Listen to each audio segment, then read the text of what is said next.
Anak-anak yang terkasih, hari ini kita belajar dari perumpamaan yang disampaikan oleh Yesus. Perumpamaan yang pertama adalah perumpamaan seorang penabur. Dari mana? Dari Markus 4, 3-8, 13 sampai dengan 20. Bapak bacakan, kalian menyimaknya. Dengarlah, adalah seorang penabur keluar untuk menabur. Pada waktu ia menabur, sebagian benih itu jatuh di pinggir jalan. Lalu datanglah burung dan tidak memakannya sampai habis. Sebagian jatuh di tanah yang berbatu-batu, yang tidak banyak tanahnya. Lalu benih itu pun segera tumbuh. Karena tanahnya tipis, tetapi sesudah matahari terbit, layulah ia dan menjadi kering karena tidak berakar. Sebagian lagi jatuh di tengah semak duri, lalu makin besarlah semak itu dan menghimpitnya sampai mati, sehingga ia tidak berbuah. Dan sebagian jatuh di tanah yang baik, ia tumbuh dengan subur dan berbuah. Hasilnya ada yang 30 kali lipat, ada yang 60 kali lipat, ada yang 100 kali lipat. Lalu ia berkata kepada mereka, "Tidakkah kamu mengerti perumpamaan ini? Kalau demikian, bagaimana kamu dapat memahami semua perumpamaan yang lain?" Penabur itu menaburkan firman. Orang-orang yang di pinggir jalan tempat firman itu ditaburkan ialah mereka yang mendengar firman. Lalu datanglah iblis dan mengambil firman yang baru ditaburkan di dalam mereka. Demikian juga yang ditaburkan di tanah yang berbatu-batu. Ialah orang-orang yang mendengar firman itu dan segera menerimanya dengan gembira. Tetapi mereka tidak berakar dan tahan sebentar saja. Apabila kemudian datang penindasan atau penganiayaan karena firman itu, mereka segera murtad. Dan yang lain ialah yang ditaburkan di tengah semak duri. Itulah yang mendengar firman itu, lalu kekhawatiran dunia ini dan tipu daya kekayaan dan keinginan-keinginan akan hal yang lain masuklah menghimpit firman itu sehingga tidak berbuah. Dan akhirnya yang ditaburkan di tanah yang baik ialah orang yang mendengar dan menyambut firman itu lalu berbuah. Ada yang 30 kali lipat, ada yang 60 kali lipat, dan ada yang 100 kali lipat. Anak-anak, apa sih makna dari perumpamaan seorang penabur? Maknanya adalah ini. Ternyata dalam karya Yesus untuk menegakkan kerajaan Allah, betapapun ada kegagalan, karyanya itu akan menghasilkan buah panen yang berlimpah, melebihi apa yang dipikirkan manusia. Oleh karena itu, pengikut Tuhan Yesus tidak perlu berkecil hati dan mudah putus asa bila mengalami kegagalan. Jadi, pengikut Kristus, pengikut Tuhan Yesus tidak perlu berkecil hati dan mudah putus asa bila mengalami berbagai kegagalan.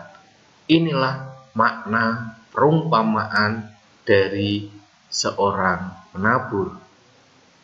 Perumpamaan yang kedua adalah perumpamaan tentang benih yang tumbuh.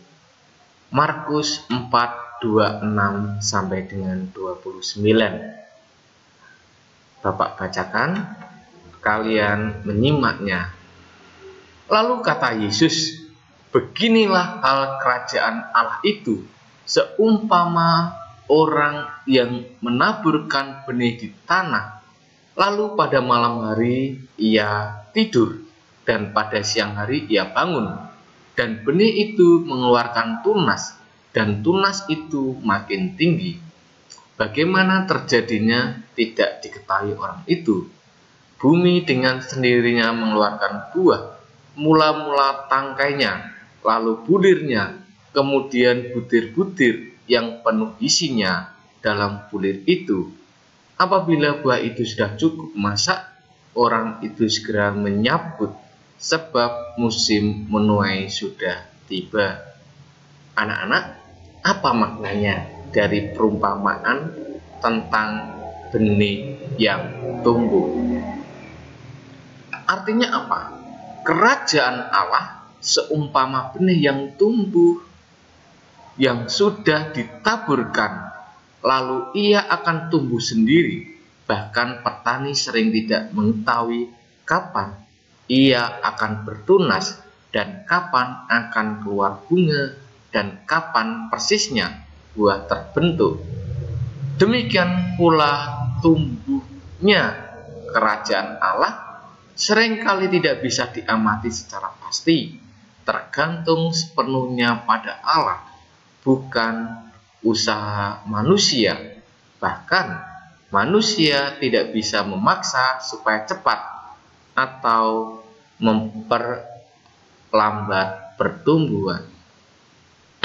Jadi anak-anak, pesannya adalah tentang benih yang tumbuh. Kerajaan Allah sering tidak bisa diamati secara pasti, tergantung sepenuhnya pada Allah, bukan usaha manusia. Bahkan ini manusia tidak bisa memaksa supaya cepat atau memperlambat pertumbuhannya. Ini pesan tentang benih yang tumbuh. Dan yang berikutnya adalah perumpamaan tentang lalang di antara gandum. Ini dari Matius 13, 24 sampai dengan 30. Bapak bacakan juga, kalian menyimaknya. Yesus membentangkan suatu perumpamaan lain lagi kepada mereka. Katanya, kerajaan surga itu seumpama orang yang menaburkan benih yang baik di ladangnya. Tetapi waktu semua orang tidur, datanglah musuhnya menaburkan benih lalang di antara gandum itu, lalu pergi. Ketika gandum itu tumbuh, mulai berbulir, nampak jugalah lalang itu. Maka datanglah hamba tuan lalang itu kepadanya dan berkata, "Tuan, bukankah benih baik yang Tuan taburkan di ladang Tuan? Dari manakah lalang itu?" Jawab tuan itu, "Seorang musuh yang melakukannya." Lalu berkatalah hamba-hamba itu kepadanya, "Jadi, maukah Tuan supaya kami pergi mencabut lalang itu?" Tetapi ia berkata, "Jangan, sebab mungkin gandum itu ikut tercabut pada waktu kamu mencabut lalang itu. Biarkanlah keduanya tumbuh bersama sampai waktu menuai. Pada waktu itu aku akan berkata kepada para penuai, kumpulkanlah dahulu lalang itu dan ikatlah berbekas-berkas untuk dibakar. Kemudian kumpulkanlah gandum itu ke dalam lumbungku." Anak-anak, apa pesannya dari lalang di antara gandum? Pesannya adalah ini: tegaknya kerajaan Allah justru terjadi bila yang baik dan yang jahat bisa hidup bersama dengan penuh kesabaran, serta kasih mendorong yang jahat menjadi baik, tidak harus membinasakan yang jahat.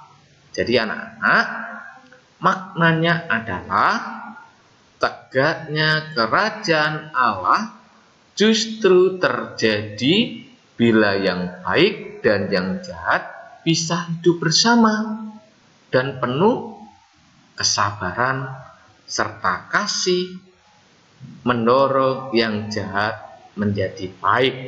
Jadi tidak harus membinasakan yang jahat. Siapa tahu yang jahat, yang tidak baik akan menjadi baik, akan menjadi tidak jahat. Ini makna dari lalang di antara gandum. Nah, yang berikutnya, perumpamaan tentang pukat. Ini dari mana? Dari Matius 13:47 sampai 50. Yang dibacakan, anak-anak menyimaknya. Demikian pula hal kerajaan surga itu seumpama pukat yang dilabuhkan di laut, lalu mengumpulkan berbagai jenis ikan. Setelah penuh, pukat itu pun diseret orang ke pantai. Lalu duduklah mereka dan mengumpulkan ikan yang baik ke dalam pasu, dan ikan yang tidak baik mereka buang. Demikianlah juga pada akhir zaman, malaikat-malaikat akan datang memisahkan orang jahat dari orang benar, lalu mencapakkan orang jahat ke dalam dapur api. Di sanalah akan terdapat ratapan dan kertakan gigi. Anak-anak yang terkasih, apa pesannya dari perumpamaan tentang pukat? Pesannya adalah, dalam kerajaan Allah dikembangkan sikap tidak mudah menghakimi orang lain, merasa diri paling baik dan paling layak menjadi kerajaan Allah, dan yang lain dengan